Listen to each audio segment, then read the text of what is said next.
Live. We are now officially live.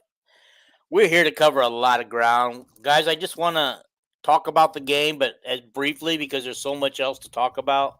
Bowl games, playoffs, um, transfer portal people, which, I think most of Hawkeye Nation already knows who those are and not surprised by at least one. And so we're going to cover all that, and then very end we'll cover a little bit of the Purdue game.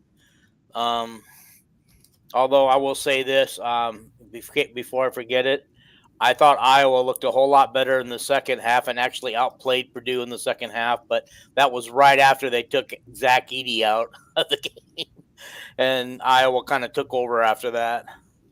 Even with our young guys played the last 6 minutes. The starters weren't in, and we outplayed them. So the future's bright. 30 points. Yeah, but we ended up only losing by 18 or something like that. Oh. Well, I mean, that's quite a gap to cover. Okay. As we'll make sure to put that on the Christmas card. Yeah, we'll cover that. Okay. All right, guys. I put the game up there with the Michigan football game. I knew they were going to lose. It was just by how much and how well they're going to play.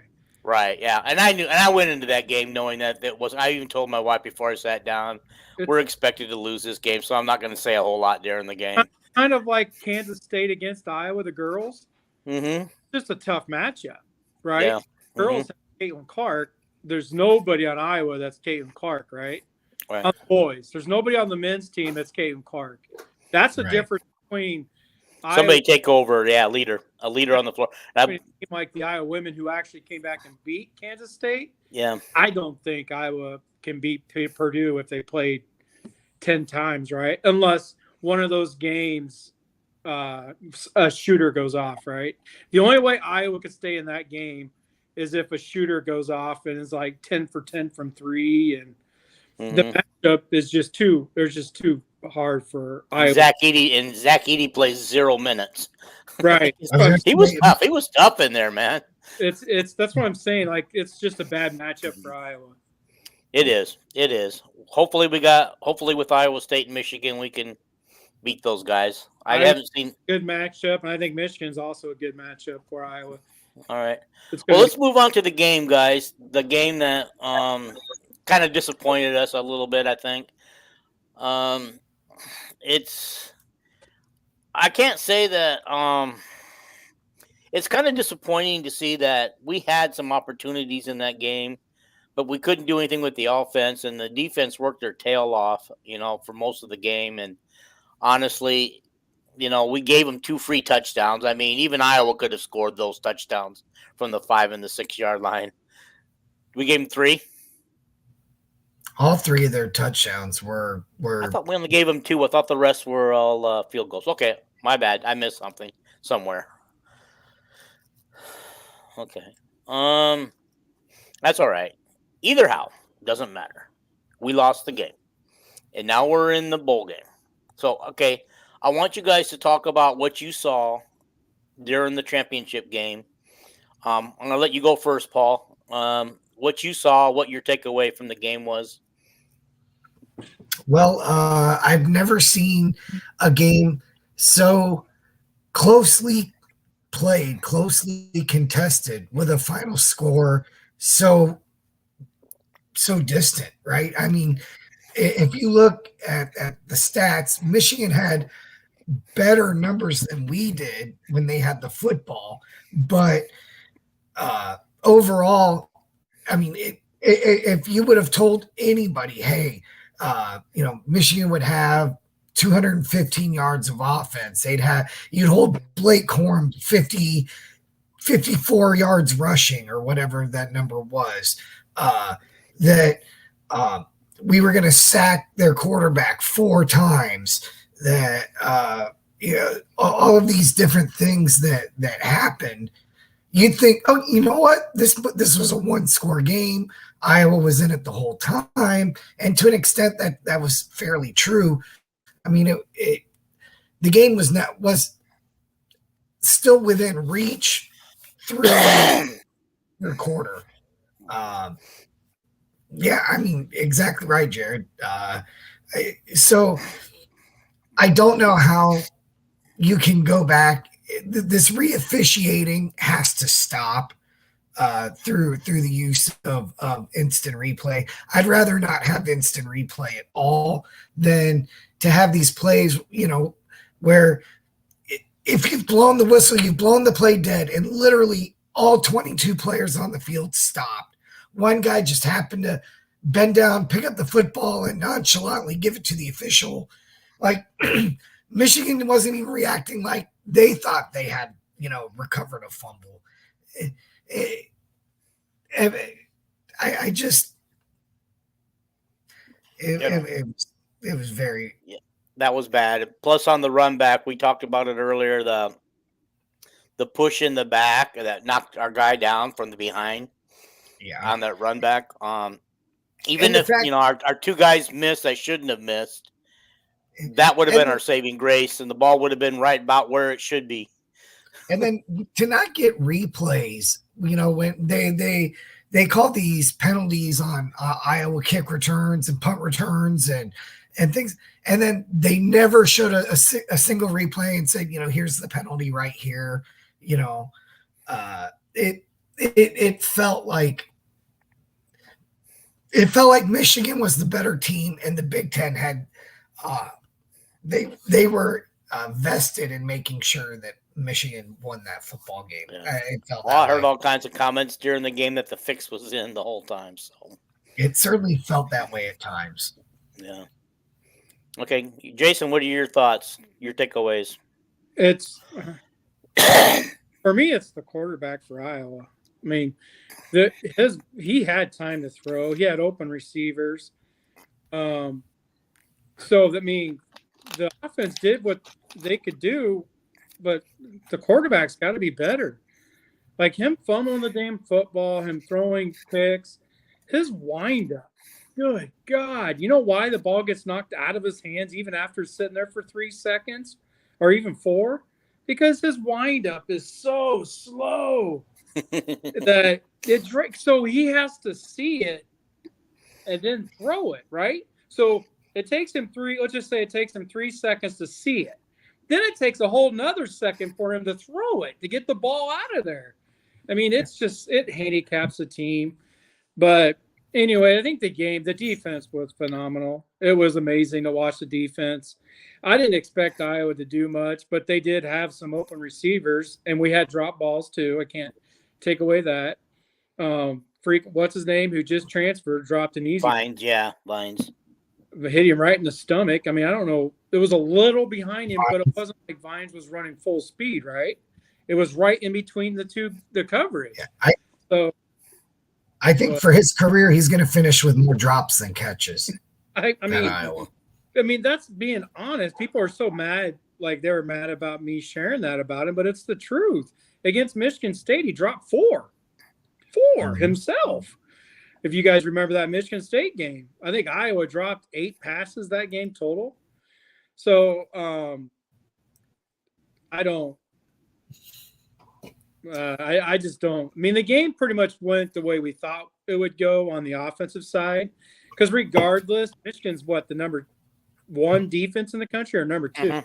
They're either number 1 or number 2. Penn State's either number 1 or number 2, like they're together. Right. But, so I didn't expect Iowa to score. It would have had it. I mean, they had to play perfect, right? Mm-hmm. But the defense was phenomenal. It was to me, they should have lost 10-0, right? Instead of what happened. So I think that was one of the defense's best showing of the year, considering who they were playing. I mean, the defense did everything. Everything. Yeah. And by the way, I have some Michigan buddies that I talked to like during the game and then a little bit after the game, and they were in awe of the Iowa defense. They were very complimentary of that, and they were extremely frustrated. They are not used to seeing Michigan struggle that much offensively. Yeah. I mean, the defense just played their butts off, right? They played their ass off. I was really, it was a fun game to watch because of the defense, right? I mean, if Deacon would stop turning the ball over, like it's silly. Kirk says he doesn't like a quarterback that turns it over. Deacon averages 2 turnovers a game. Like none of this makes sense. Not having Joey even get a shot doesn't make sense. Like, none of it makes sense. I mean, Hill is not better than Joey in practice. It's just dumb. And we all seen Joey play again in the bowl game a year ago. So he can't just make crap up like he does. I mean, it's silly. There's something weird going on with the quarterback situation in Deacon Hill. He wouldn't start for any other. I mean, he was going to Fordham for a reason before Budmeyer called him to come to Iowa. So this whole quarterback situation, it's just weird. It's almost like Kirk is just saying we can win with the worst quarterback and just watch, right? I mean, it's silly. He doesn't care about his offense at all. Could there be something to the fact that Kirk is thinking bigger picture, right? And what he's thinking right now is Cade is our guy next year. Period. End of story. He comes back healthy. He has him penned in a quarter. So what you don't want to do is have Joey come in and have success, or have Marco come in and have success, and now all of a sudden, is there some? He does not want any potential controversy at that position. You can't do that. I mean, then that means Marco's going to have to leave. Cade is not the number one next year automatically. Marco could beat him out if everybody.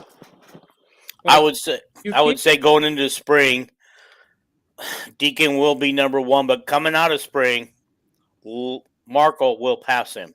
I don't know about. I mean, it'll just depend on they don't ever use the best quarterback. It's just weird. I was the only college in the country who does that. Mm-hmm. And Kirk's excuse, always his excuses, well, he didn't turn the ball. Petras played because he didn't turn the ball over in practice, right? So, but Deacon is turning the ball over more than Petras ever dreamed of. Like, no quarterback turns the ball over because Deacon doesn't know how to play quarterback. Yeah. Just makes me wonder what he's got against Labus. I mean, well, I think it had something to do with Labus's family because they got mad. And if you remember, they took Labus off the depth chart. Right. Mm-hmm. He was leaving then. Like, I mean, Labus leaving is not a surprise. No, nobody's surprised. I told you guys before that he's probably leaving. But you can't just assume Cade's going to be number one and ruin this year, right? So losing games just to prove a point. I don't, because he didn't let Joey play when he was better than Petras as well.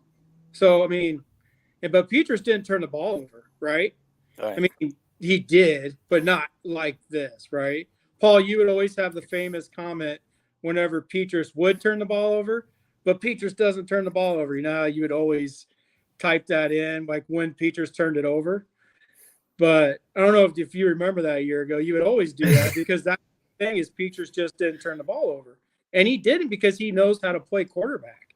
Deacon has no clue how to play quarterback. He doesn't look like a quarterback even a little bit. He had how many games was he like 11 of 30 passing? In the championship game, he was 11 of 28 passing. Like how many games was he like 10 of 28 or 10 of 30 passing? 0. He does not look like a quarterback, period. He holds the ball at his waist. He doesn't do the right things in the pocket to protect the football. That's why he turns it over so much, because he doesn't even know how to play the position. Where Petras knew how to do it, I guarantee you Petras is going to be a great quarterback coach because he knows how to do it. It's just his arm wasn't on the same wavelength sometimes, right? With that. A Deacon, I don't know. I mean, there's one thing to be slow with your release. There's been the hefty lefty. If you remember Kentucky, his release was exactly the same, only he was left-handed. But he's able to see it early. When you have such a slow release, like Deacon literally needs a Dan Marino type release because he sees so late. It's just hard to watch. It's just hard when Joey's over there who's already proved it. mean, they can't say nothing. Joey played great in the bowl game. Mhm. He completed 60% of his passes in the bowl game. I mean, So will we get lucky Yeah. and have Deacon get hurt during practice before the bowl game, and But Marco has now to here- take over? no, he's too big. He won't get hurt. Did you see the way he got thrown down? I thought he got the wind knocked out of him when they got That thrown. should have been roughing the passer, by the way. Yeah, that's The another refs one. missed so that- much in that game. Oh my God, they missed a lot. Not when they were ready to throw the flag in Iowa, but yeah. yeah. Marco is number 2 now. He's the clear-cut number 2 now. Yeah. And to your point though about Deacon not knowing how to play quarterback, this is why you can't have a offensive coordinator / QB coach who doesn't know how to run the position, doesn't know how to coach the position. Which is one of the reasons. As much as I like Brian, and I see at times I see the real genius in his play calling. Right, I don't think he has a play calling problem. But I do think he has a coaching the quarterback position problem. I'm not sure how you can say that because, I mean, this is only his second year. I mean, was Petrus any better with Ken O'Keefe? Like that's the thing. I don't understand because Brian doesn't have a choice on who the quarterback is. That's all Right. Kirk, 100%. And it always has been his whole career. We've watched it. It took the fans to get Jay Christensen benched, right? It took everybody going after Kirk to get a quarterback benched. Kirk has always picked the quarterback, no matter who it is. But I don't think this has anything to do with Brian being the QB coach. It's only his second year. Right. And the quarterbacks. I don't think me personally, I don't think he knows how to coach up and develop that position. I mean, there's no proof that he doesn't, though. But so I don't know. Because he probably does. I imagine he does. He's been around coaching forever. I mean, coaches coach positions that they never played all the time. Bud Meyer's there. Bud Meyer's the one that actually brought Hill. Bud Meyer's the one that made the call. Oh, we got to go get Hill before he goes to Fordham. Nobody in the country wanted him but Fordham. So, I mean, I won't say that about Brian because this is only his second year. And it's not like the quarterbacks have been great up until the last 2 years.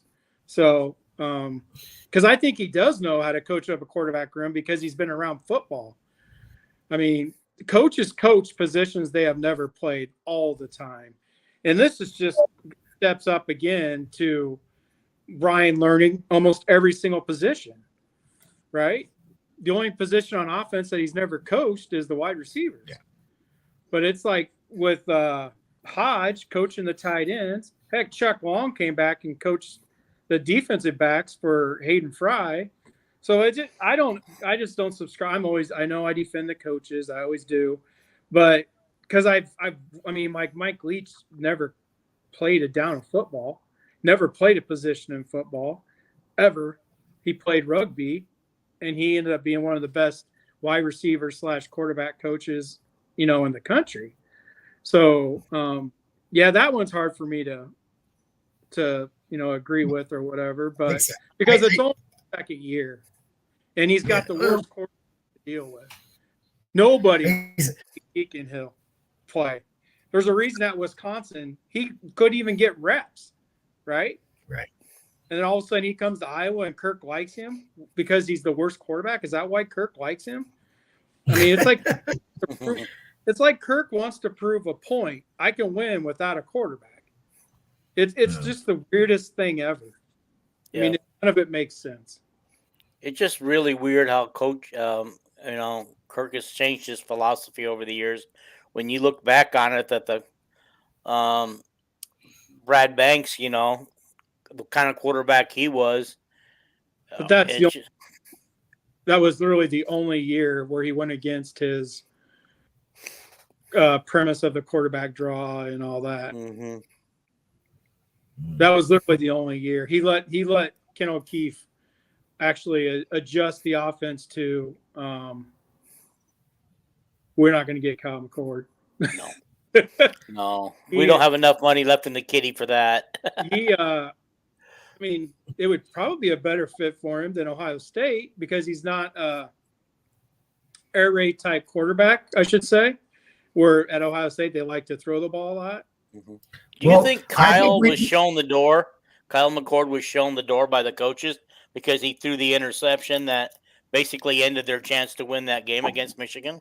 I mean, I don't know. I had somebody tell me that they have a stud freshman, and maybe he's the writing on the wall. I don't know if that's true or not, but yeah.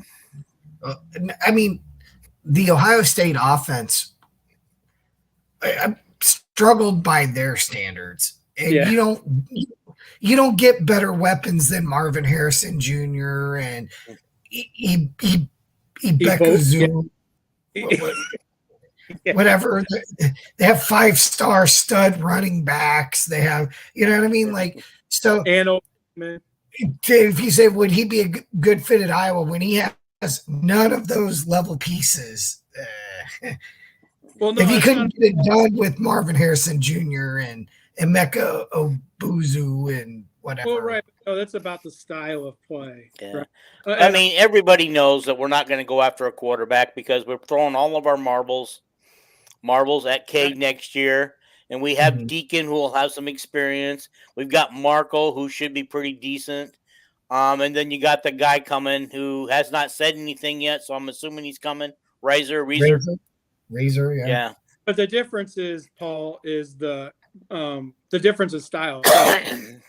Putting McCord under center, not having to rely on, being in shotgun 4 wide a lot of the times and having to pick and choose where to throw. That might be too quick for him. Iowa, he could do some bootlegs because he's really accurate. All Iowa needs is an accurate quarterback. For real, right. That's all they need. Yep. It's just weird. All right. Well, let's kind of move on. I kind of wanted to open the show with this because it's a big deal. Congratulations to Phil Parker on winning the Broyles Award. It's long. It was definitely long overdue. He should have deserved it the last couple of years. Yeah. And it's nice to say that we have the coach. I was so afraid that the Michigan offensive coach was gonna get it because the bias of the voters. So the voters got it right this year, finally. That would look silly after what we just witnessed in the championship game. Right. Yeah. Who won that chess match? Imagine if Iowa had Michigan's offense. Just plucking away, right? Oh, by the way, we had coordinator against coordinator who both were up for the Broyle Award. Yeah.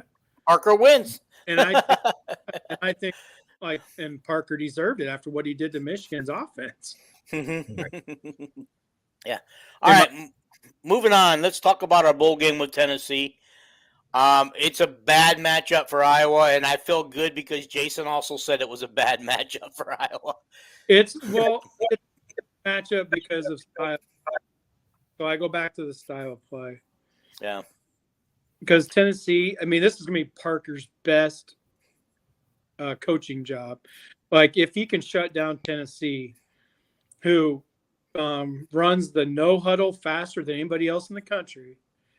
And that's actually why it's a bad matchup, because Phil Parker can't sit back and let Tennessee get those third downs, right? Mm-hmm. And then they go all the way down the field, punt the ball. Iowa goes 3 and out, and then boom, Tennessee's back on offense, running the offense as fast as you can possibly go. Mm-hmm. Good Lord, that defense is going to be so tired. And they go sideline to sideline, right? So you guys are going to be amazed. Have you guys ever watched a Tennessee game? I haven't, but I've been reading up on them, studying for tonight's show, and man, they are crazy fast. They're crazy good. Well, they use the whole field, so you're going to see like stacked wide receivers all the way out by the sidelines. Like, it's going to look so weird to you when you've never seen something like that. They literally use all 53 and a half yards across the field. There will be nobody between the offensive tackles and all the way to the sideline sometimes where the wide receivers are. Now, obviously, that's not how they do every single play, but that's just one of their formations they use. They have a running back. Their quarterback is a runner, but that hasn't phased Iowa in a long time. So I don't expect their quarterback's not very accurate.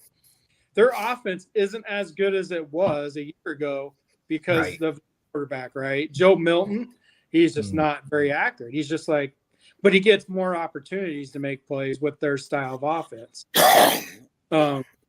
No, so the only thing it makes me think it's a bad matchup is the philosophy of Kirk and Phil to just sit back and let Tennessee pick up first downs. And then the offense's philosophy that if they do somehow, I think they can move the ball on Tennessee. I don't think that's going to be an issue at all. I think it's going to be similar to what they did against Rutgers because I think they play similar styles. But I don't. It's just how do they play the no huddle? I guess it goes for me. It's how does Iowa play the no huddle, and can the offense, have a couple 5-minute drives to give the D some rest? Okay. Yeah. Jared wants to know how they finish in the SEC. They finished 4-4.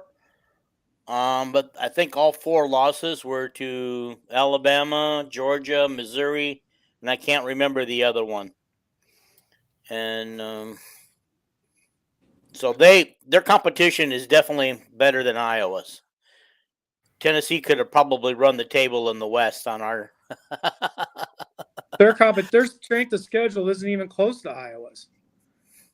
Their strength of schedule is 48 to Iowa's 26. That is a bad narrative.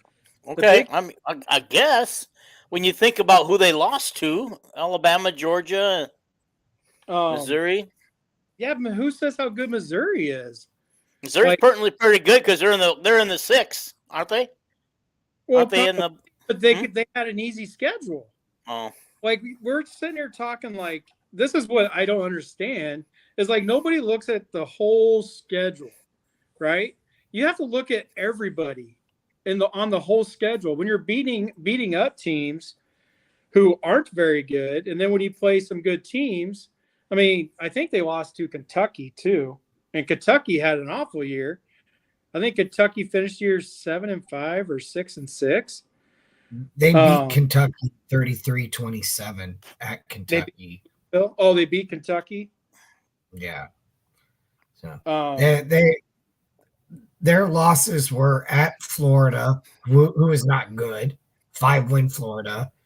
They lost at Alabama by 2 touchdowns. They only scored 7 points against Missouri and 10 points against Georgia, which admittedly Georgia does have a good defense. But, I mean, I'm looking at their offensive juggernaut numbers. They put up 30 points against Austin Peay. Let's see. Their schedule is what we think it is. Keep going. Sorry.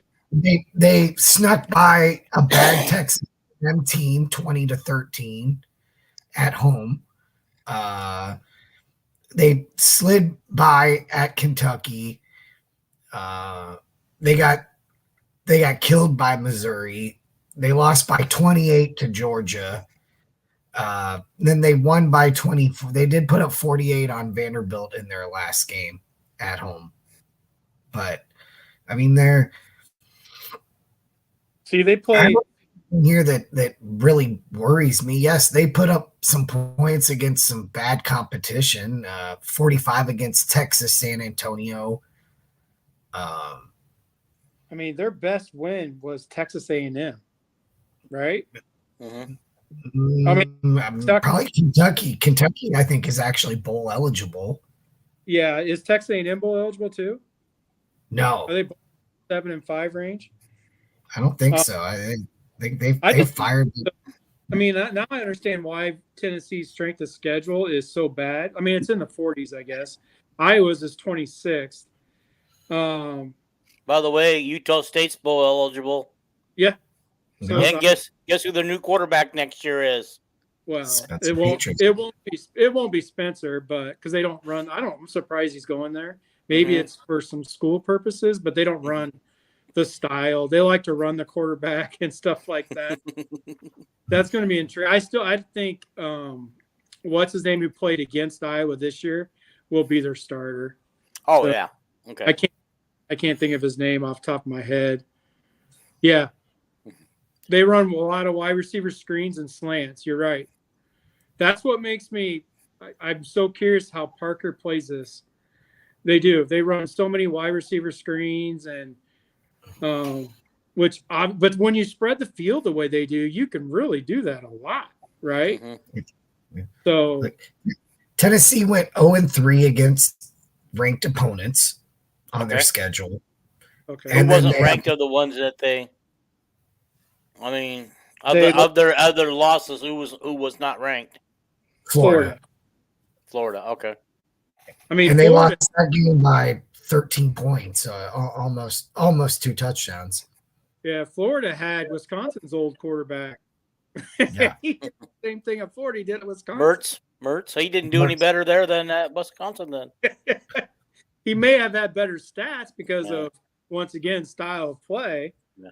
But Paul Casey wants to know if Cooper and Luke will play in the bowl game. I think Definitely not Luke has a Cooper. chance if he wants to, but there's no way Cooper's playing. No. But I don't think Luke will. I think he'll sit it out. But I think he has a chance if he wants to. He's supposedly cleared to play if he wants to. I think if he plays, that means he's coming back. Yeah, I would agree with you there. I would He's not agree going with to you. want to hurt it before the combine if he's leaving. Mm-hmm. I wouldn't let Cooper play, but I'd like to see him dress for the bowl game and, just kind of go through some pregame warm-ups, just have Tennessee Kind of scare the other team. In other words, that's funny. I don't know if he'll be out of the boot by then. That's unfortunate, but if he was, and just let him go out there, run some 7-on-7 passing routes and warm-ups kind of thing, just to make them wonder, I think we're going to be so surprised with how many people don't leave. I mean, there's a possibility Cooper don't leave. Right. There's a possibility Luke don't leave. Cooper didn't get to finish what he started. These guys are all talking about the culture. I mean, all these guys love Iowa. Yeah, especially the Caleb Johnson and the Caleb Brown. They came out today, according to Cad Lysicle. Now, I didn't actually see it or hear it, but they both said that they're Iowans, they're Hawkeyes for life. Yeah, and you said like at least until their transfer, until they're graduates. But well, I said until Caleb Brown is for sure until he graduates. Mm-hmm. I thought K2 was up in the air because, like I said, he was really angry with his role. Mm-hmm. However, if you did notice the last couple of games, his role picked up, right? Mm-hmm. So now I'm thinking maybe Jazz goes. I really believe one of those two guys go. That backfield is just stacked. Mm-hmm. So I was going to say, even if we lose them both, we've got guys right behind them that can do the job. Right, but Well, I mean it's awesome to see K2 say that. It surprises me, but it makes me wonder. Like I've been telling everybody, I think they already know who the OC is, right? So I'm sure they told some of the players, hey, this is who we got coming in. And so that way they know for sure. I think that's why we've only lost one offensive player so far. I mean, I expected to see more already. The only thing that I expected was Vines. I told you guys Joey a long time ago. Yeah, we all knew that. That wasn't a surprise. I was expecting Vines, Joey, and then either Jazz or K2, one of those. Mm-hmm. Those are the only ones that I expect from the offense. Mm-hmm. But with what K2 said, maybe he'll be back. And I just don't. It'd be surprising. It'll surprise me after the bowl game. Jazz is a Hawkeye. He loves it, right? Mm-hmm. But we have 3 guys that could be a number 1 somewhere else, right? But by the way, Jazz, he'll have a little homecoming here in a couple of weeks. I bet you he's going to have a lot of friends and family there and get to come watch the game. Is he from Orlando area or at least Florida? Florida. I think he's like the Tampa area, if I'm not mistaken. Okay, all right. Well, that's good. He should have a good game. Hopefully. And that might be why he's not leaving, right? He wants to be a part. He wants to at least play in the game. Right.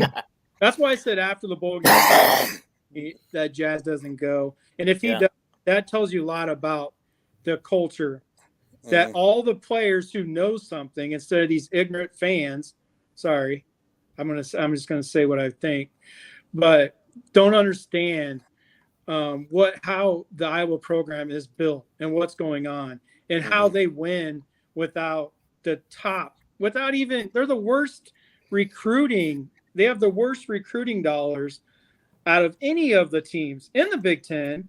They're even Northwestern. Yeah, they only get $600,000 a year for recruiting. I heard basketball actually outspends the football team. Probably. That was like a couple years ago. I heard that. Yeah, I don't know if that's true or not. I can't say for sure. However, I do know for a fact Iowa is. I shared it. If you guys saw the top obviously is Michigan and Ohio State. They both spend over a couple million. Oh yeah. Penn State spends almost a couple million, not quite. But yeah, everybody spends more in Iowa, and look how much Iowa wins. Right? They find guys that fit the culture, the style, and they build them up. And this is what kind of bothers me about some of the players leaving, like that defensive lineman leaving, the defensive tackle. Yeah, I think he was a backup this year, and he played a little bit here and there, and maybe he didn't have quite the season that we'd want him to, but he didn't play much. He's a rookie basically, and I think he showed a lot of potential, and if he'd just been patient, I think he could have done some major things. I mean, he came from Iowa Western, yeah, but he only played 1 year there. Right. Well, yeah, you only get 2. I mean, it doesn't surprise me because he was probably going to be a special teamer most of the time. Iowa is stacked on defense, right? I mean, I think they need to go after a linebacker. I mean, I really do.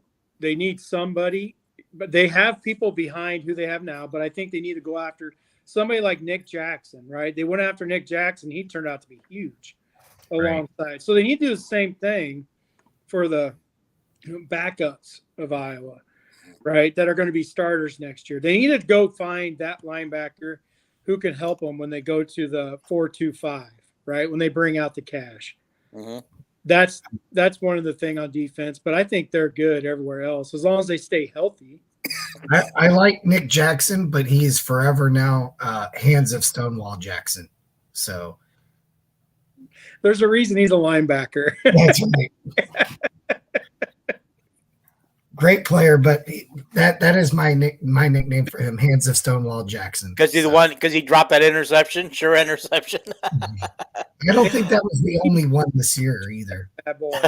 I know. He's not very big, but these guys even Cooper had a hard time hanging on to some of those balls.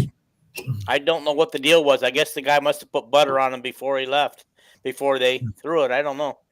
Let's just, before we leave Tennessee again, Tennessee defensive player, he was an edge rusher, got arrested. I don't know how good he was or where he was with tackling or getting to his quarterback. He was really big. Yeah, he's all SEC. Did you not see my post about that? Yeah. I must have missed it. I think he had something like 8.5 sacks or something like that, 10.5 sacks. He's a sack machine, this guy. He's an all SEC edge rusher, like Paul said. Like he's a sack machine. Nobody is happier that he may not play in this game than Mason Richmond. I can tell you that much. What was that, Paul? I'm sorry, I was reading. Nobody will be happier that he may not be playing in this game than Mason Richmond. It's an SEC school. He's going to play. Coach.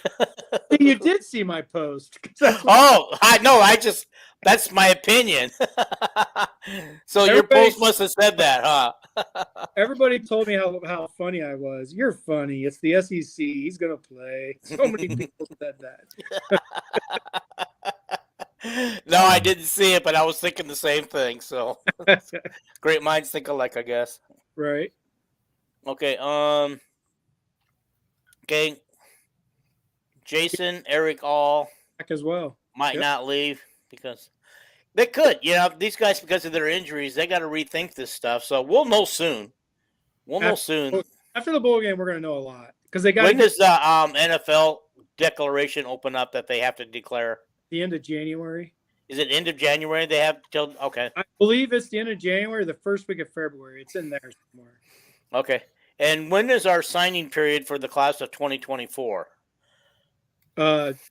February. No, it's in December, the early period. Early period? I don't know. I don't worry about the early period. I'm not Well, sure. that's when most of them sign. I'm only worried about that towards the end. I've seen so many of them change their mind and all that.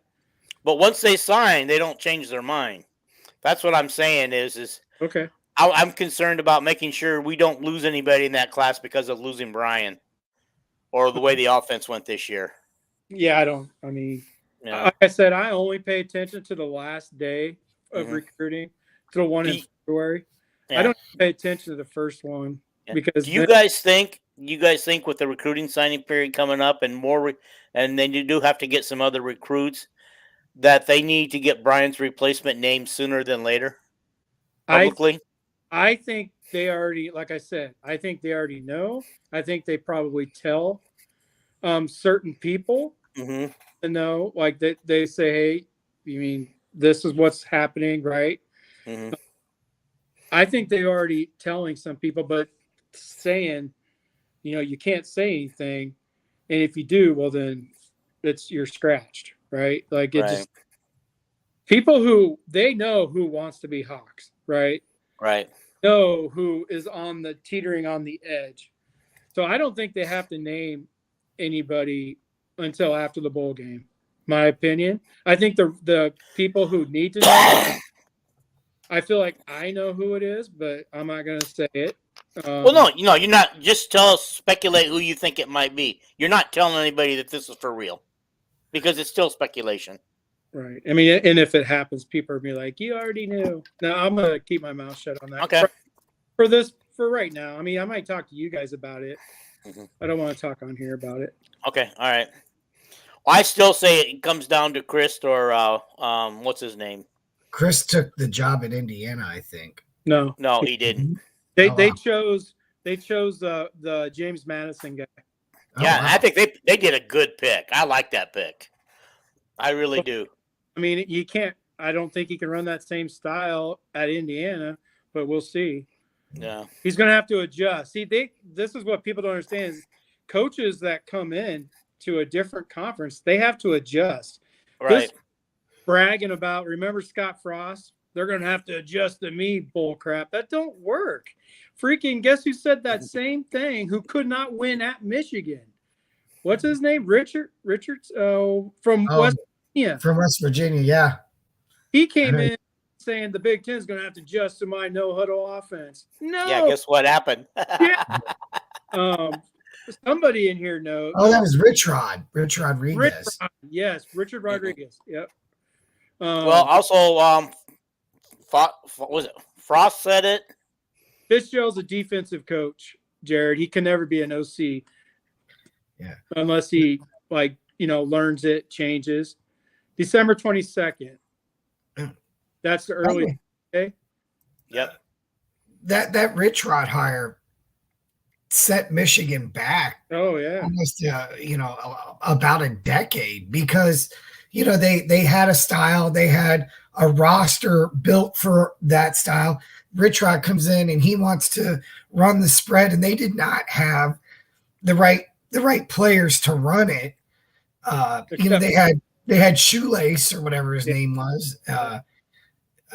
But outside of that, they did not have the kind of roster and so then once they went away from him, then they went back, and they do the Harbaugh thing, and then Harbaugh had to re-recruit the guys to run, the one bet higher.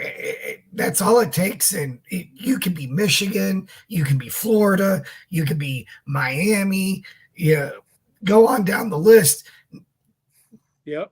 All these people that want Kirk to go, and y'all just. No, you're right. That's what I'm saying about these people who want Kirk gone. Right.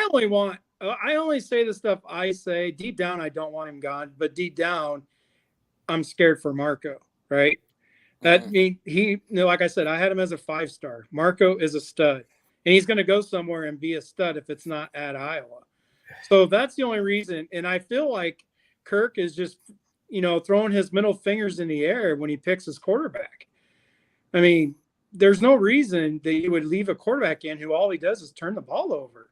Right. So do you think it has something to do with that the backup quarterbacks always seem to be the cocky ones with confidence and stuff, and the quarterbacks that he chooses are yes, sir, anything you say, sir. I mean, I don't know much about that. I just think because like I said, guys, it goes all the way back to when the media questioned him on why they questioned him on like one game or so when he took the ball instead. This was back in 1999 or 2000 when Iowa was losing, and everybody always defers where Kirk started, and he got questioned about it. And ever since then, what has Iowa always done? They take the ball. Yeah. Right? I mean, so he does love to go against the grain, just to anger people, right? I always thought it was because he always had a great defense, right? So you would want your defense to start the second half. No, it turns out, and I was shown, the truth. And I was like, oh, wow, okay. I never would have guessed that. But now it all makes sense on the quarterback he picks, right? Because he never messes with the defense. The best players always play on defense, always, right? The only position that doesn't happen is the quarterback. And he hurt Brian for it. So okay. Well, one of the things I want to talk about is the Final Four. So Jared happened to ask the question at a good time. Did Florida State get screwed? I say yes. Bama should not have been in, but SEC school, they got to get an SEC school in there, or it's not an official playoff. Correct. Well, I mean, your thoughts, Paul, because I see you shaking your head. You disagree with me. Yeah, I don't think they got screwed so much as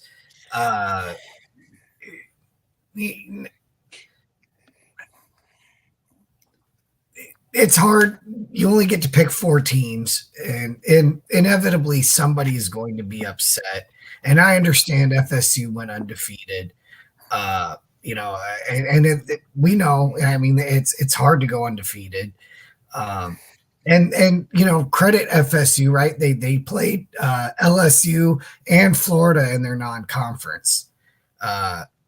So I get that part of it, but the rest of the ACC is not very good. Clemson is okay. I don't think they're great. They're not a good team this year.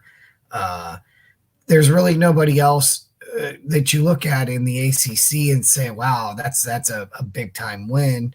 And quite frankly, yeah, I mean, Bama, Georgia, if Georgia wins that game instead of Bama, they're obviously in, and Washington probably is still in. Michigan is obviously in, right? There just wasn't room. And I mean, once they said, okay, well, we're going to have the SEC champion in, it happens to be Bama. You can't have Bama in there and not have Texas in there because Texas beat them head to head on their home field. So it's just, I mean, there's probably a legit 5 or 6 teams that were absolutely deserving, but there's only 4 spots. So I don't really feel like they got screwed so much as that they were just, it's really unfortunate circumstance for FSU. Yeah, I don't. I mean, I think they got screwed, but however, I'm with you on the strength of schedule, right? I just think you have to win every game. You're a Power 5 school, right? But I also hate Alabama. I'm so biased in this one. So I'm just going to say that. I'm so biased that there's not going to be a positive thing for me to say about Alabama. So my only hope, and I know there's a lot of people going the opposite way, but Dean, man, you all right, buddy? Hooked up tonight. I only hope Michigan just destroys Alabama, right, and kills the narrative. Granted, will the refs allow that, right? Yeah. If some stuff start happening, is it going to get all funky? Are we going to get an illegal fair catch because something happened that wasn't supposed to happen, and the refs can be like, "Oh, wait a minute, we can't let Alabama get beat," right? So, but I just want Michigan to just beat up Alabama and then just be like, then the controversy be like, man, if it was only next year, FSU would be in it no matter what because it'd be 12 teams, right?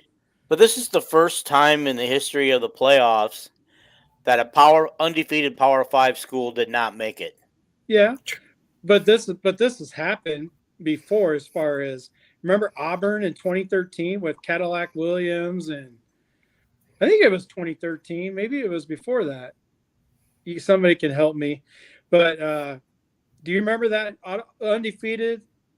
I remember an undefeated Auburn team because that was the year of Ohio State, so it was way before that. It was like 2005 or something. But Auburn was undefeated, went 13-0, and they didn't get a shot at the championship. So this has happened before, and I don't remember. I think there might have been 2 undefeated teams, but there might have been a one-loss team in front of Auburn. And it was 13-0. That means they were the SEC champs. So, yep. Did nobody represent the SEC that year? I mean, I don't remember who was in the finals, but I just remember because I love that Auburn team with Cadillac Williams and company. If you guys remember that. Well, I think that that might have you're going all the way back to like the BCS era, and right, yeah, the computers were part of that determination of, and it was just the two teams, so no, I understand that, but I was just saying that, but just I mean it's happened before to an undefeated team where you just won all your games and you still, in my opinion, got screwed. But there's no way. And I think Georgia's head coach, mute that thing. I think Georgia's head coach said it before the game. There's no way that the SEC championship should not be in the playoff. Or right. The SEC champion, regardless, right? Right. So he was already playing the hand. If we lose, Alabama should be in because we're the SEC. Even though you're not that good. Well, wait a minute. I was just thinking back when you were talking about Auburn not making it at 13-0. Was that when were they still picking just two teams at that time? It was the BCS era. Yeah. Okay. All right. And that was probably part of the springboard into this 14 playoff is, an undefeated SEC team did not get to play for a national title. And yeah, you guys, let's ask a question here. Next year it's going to be 12 teams. Too much, you think? I think it's too much. No, I love it. I think 8 would be fine. I'd be okay with 8. I'm with Mike Leach. Let's go to 32. Oh my God, we won't get done with football until before the NFL does. What's wrong with that? I love college football. But honestly, if you shorten it to 11 games, right, and you play mostly conference games, right?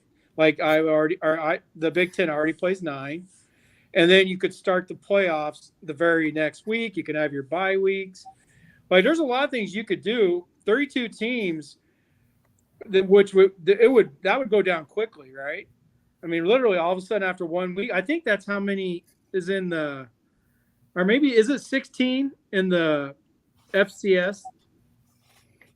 I think they got like 12 or something. No, I think that they got more than that, I believe. But if you do 32 and you start it the very next week after the season ends, then all of a sudden you're down to 16, then you're down to 8, 4, right? So they would be done in January the same. You just wouldn't have a freaking month off before your last game, right? Speaking of which, did anybody hear about UNI and did they make their playoffs? They didn't. Didn't. Drake made it though. That was awesome to watch. Oh wow, cool. They played North Dakota State in the first round of the playoffs. Oh, and they lost to Northwestern, I don't know if you guys, the NAIA league, do you guys remember that here? Mhm. NAIA, Northwestern, the Orange, I want to say is what they're Yeah, called. the small college in Northwest Iowa. Yeah. Yeah. Yes. They beat Drake earlier Oh in the wow. Drake was going to be bad because they beat Drake. I mean, it was a high scoring game. Neither team played defense, but and then Drake turned it around and they ended up in the playoffs. What's amazing about Drake is they're a non-scholarship school. Yeah.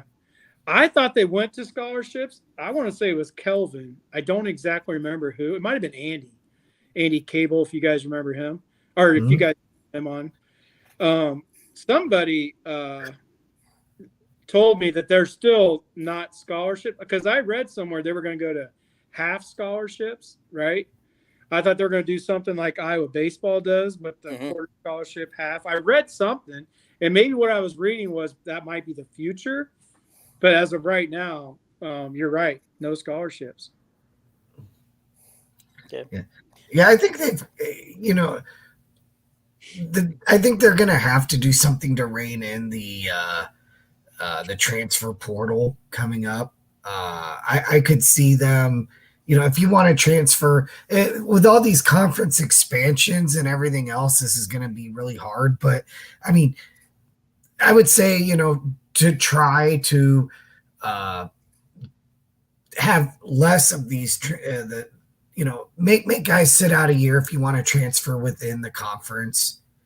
But you can transfer anywhere else one time without sitting out. But, I hate seeing this, I hate seeing Tyrone Tracy play for Purdue and some of these guys. And I mean, even with us, with Cade and whatever, if those guys had to sit out a year, we probably don't get them. But, maybe we get something else, someone else. Speaking of Tyrone, do you see how classy he was when he decided to declare for the NFL draft? And he was really classy with his comments about Iowa and of course, Purdue, because that's where he finished up the last 2 years.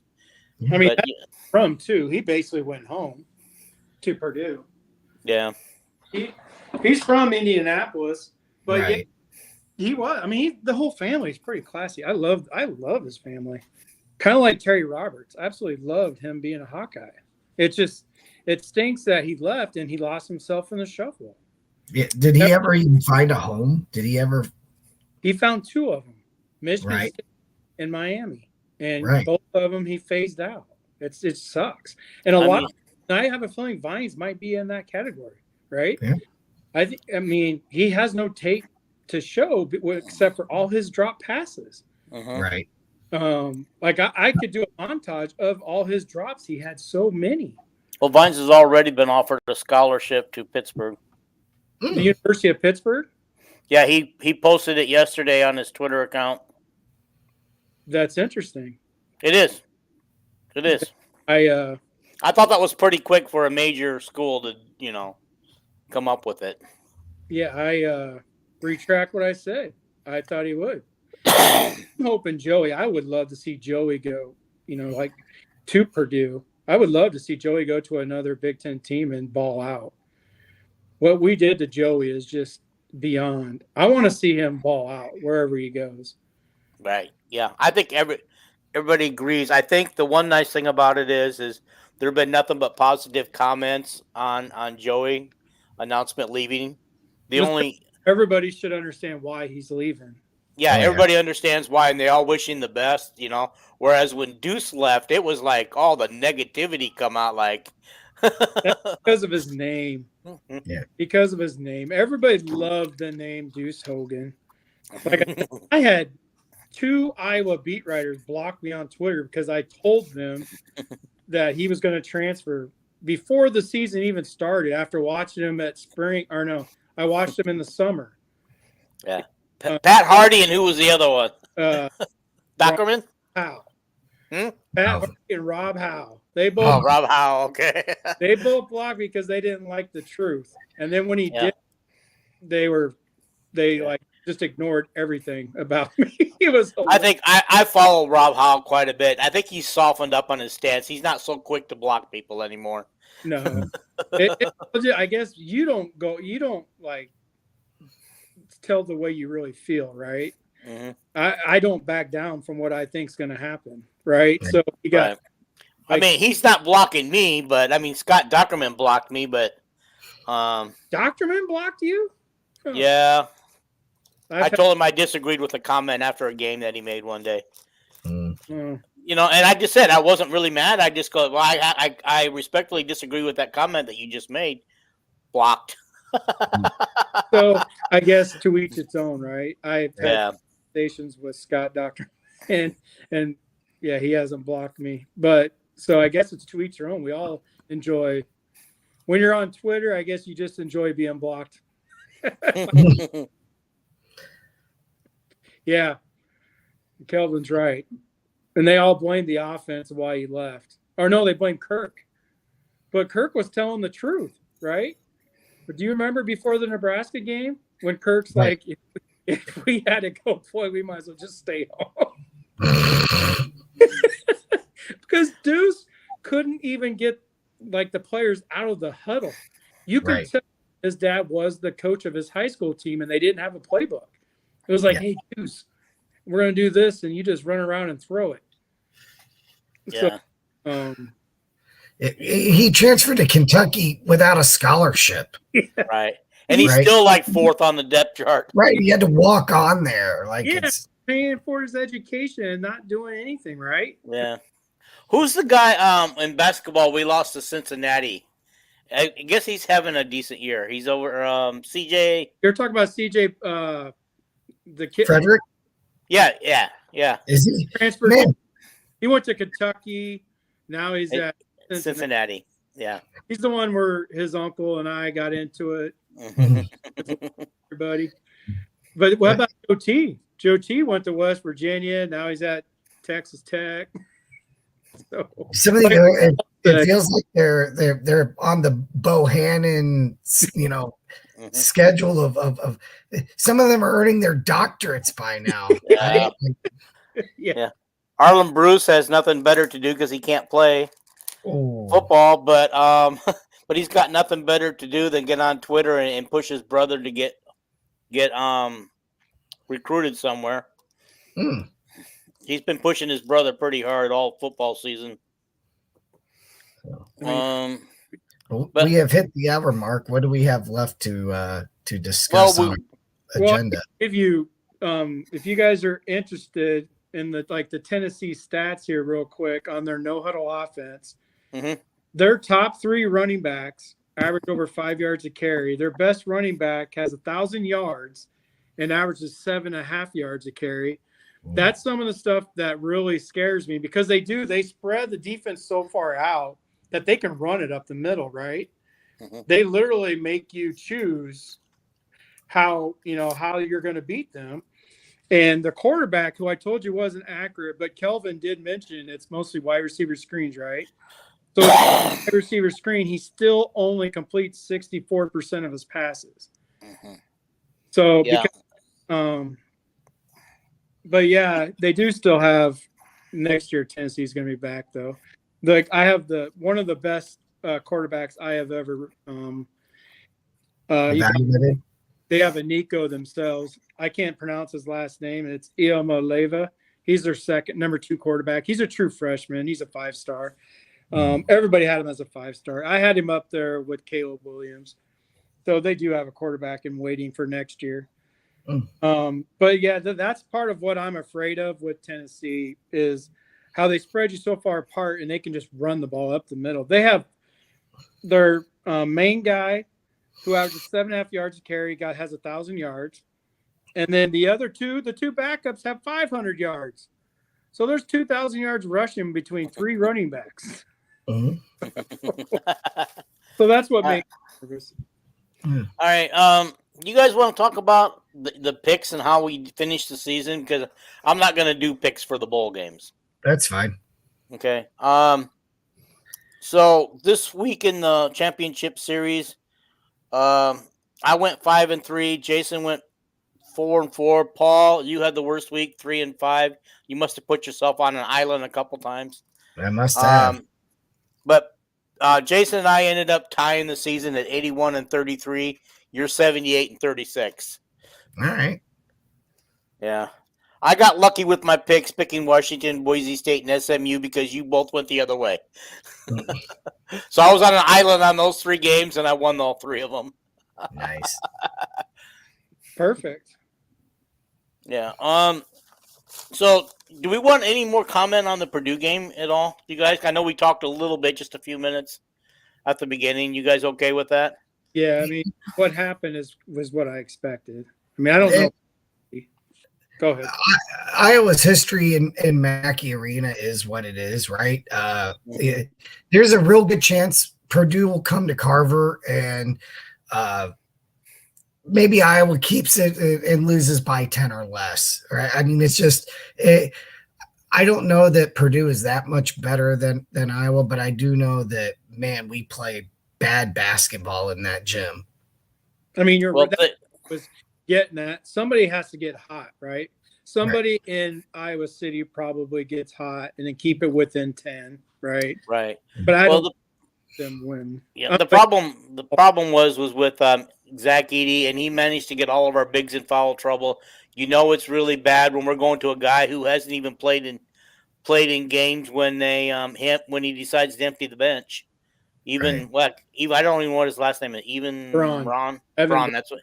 Yeah, when he's playing, you know that the bigs are in trouble because he doesn't play when they blow out teams anymore. I got Michigan, Jared. I got Michigan, national champ. I'm taking Michigan as national champs too.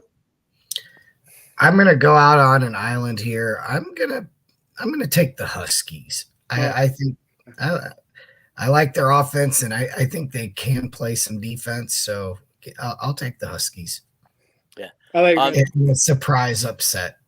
Jared, one of us or all of us will do a bowl game preview in a week or so when we get closer. So, yeah, I would like to say on the bowl games though, Minnesota made it a bowl game at 5-7, so they have a chance to get to. Okay, there's a good one. Anybody else? What about Nebraska? Nebraska did not. They're too far down the academic progress report list. Yeah, Minnesota was first on the list. That's why they jumped in. Oh, okay. Okay. I completely forgot about all that. I know they were talking about a bunch of 5-17s, possibly, depending on because there's too many bowl games. So was Minnesota the only 5-17 or? In the Big Ten, I don't know about the others yet. Okay. That's something that I'll look up before we do a bowl special. Okay. All right, guys, I think it's time to let it go. How many big? There's 9. Jared, there's 9.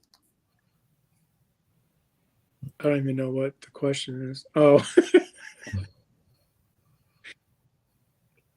Yeah, there's 9. I got them written down here in case we wanted to discuss it. But I thought this was a good show, guys. I let the discussion go on some of that other stuff because it was so good and entertaining rather than trying to keep us on page. And, I like to be flexible, unlike some of the people I know who don't. By the way, I don't think anybody watched on here, but when Trevor Lawrence went down last night, CJ Beathard comes in with about 5 minutes left in the fourth quarter, goes 9 for 10 passing, throws a bomb that would have probably won the game for the Jaguars, but there was a holding call on our right tackle that. Oh, man. So he completed the bomb? Yeah. And 9 for 10, I missed the game. I'm glad you're talking about this real quick. I saw he was 9 for 10, but he only averaged like 6 yards a throw. Yeah, so I mean, he complete a bomb. Oh, that would have helped out a lot. Yeah, would have. and the one pass that was incomplete it wasn't a great pass, but it was catchable. I mean, these guys are in the NFL, right? The guy got 2 hands on it and he just didn't catch it. But how's Trevor Lawrence's health? I mean, is he just a temporary out? Come back soon? They're saying it's a high ankle sprain. Those things can linger. It certainly looked bad.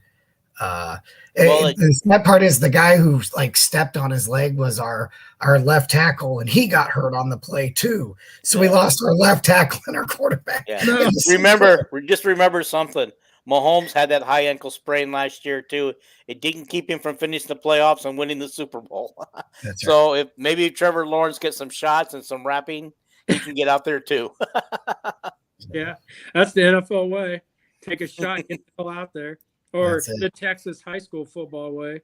You remember the Blues? Absolutely. Right. Who doesn't remember the whipped cream bikini? Oh, jeez. I mean, he's not wrong. You can't forget it when you see. Oh my! That's what it's like when you're the star quarterback. Yeah. And by the way, CJ was playing with like I don't know what's wrong with his non-throwing wrist, but there's something wrong there too. So he's playing hurt. And yeah, I mean, it was he fumbled the ball on his first play. The Jaguars recovered it. He pulled a Padilla. Yeah. He didn't fumble the snap. He fumbled on a scramble play, but overall, he looked serviceable. And they made mention that the last time he led a game-winning drive was when Iowa beat Michigan in 2016 or whatever it was. So that was pretty cool.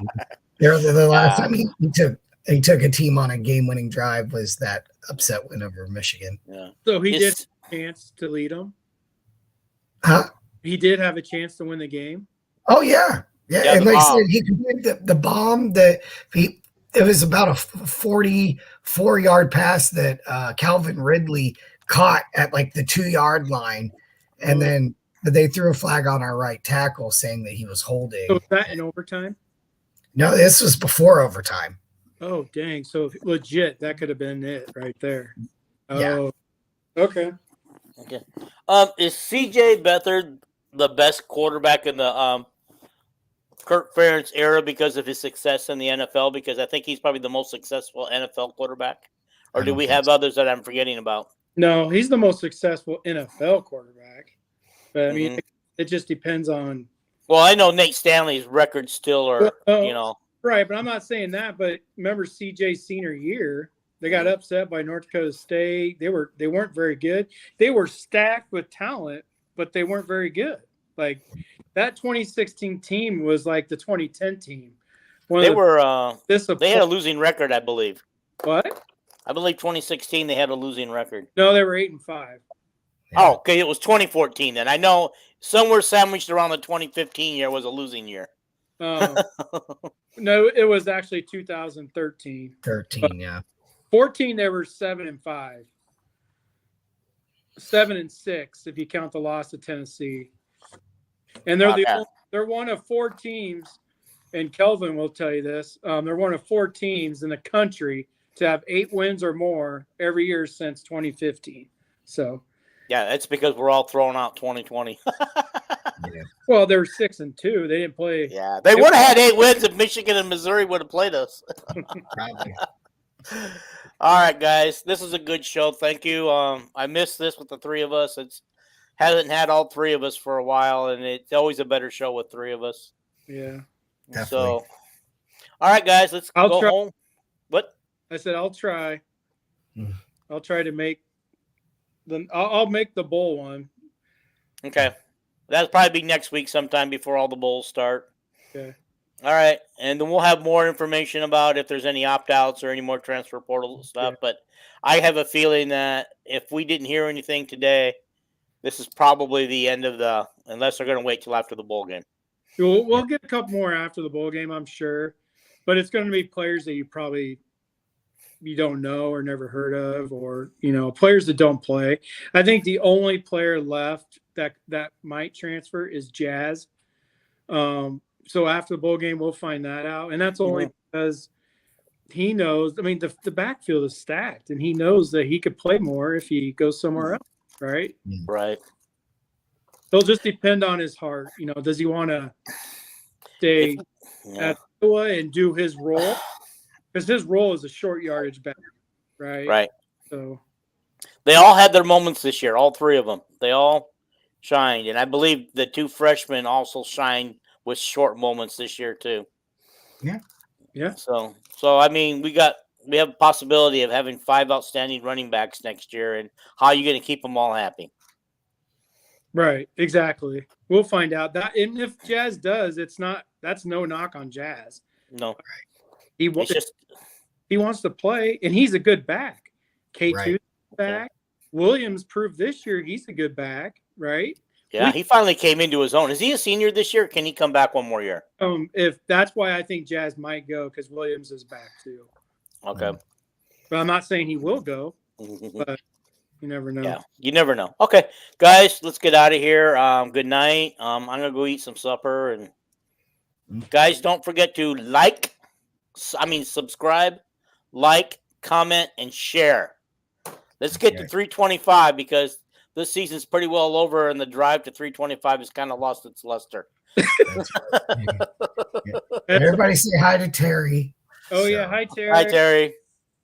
Bye Terry, I want you to know that I turned down Saturday ordering Cincy from somebody because I said I had to order it from you. So there you go. Baby. You want some Cincy? Talk to Terry.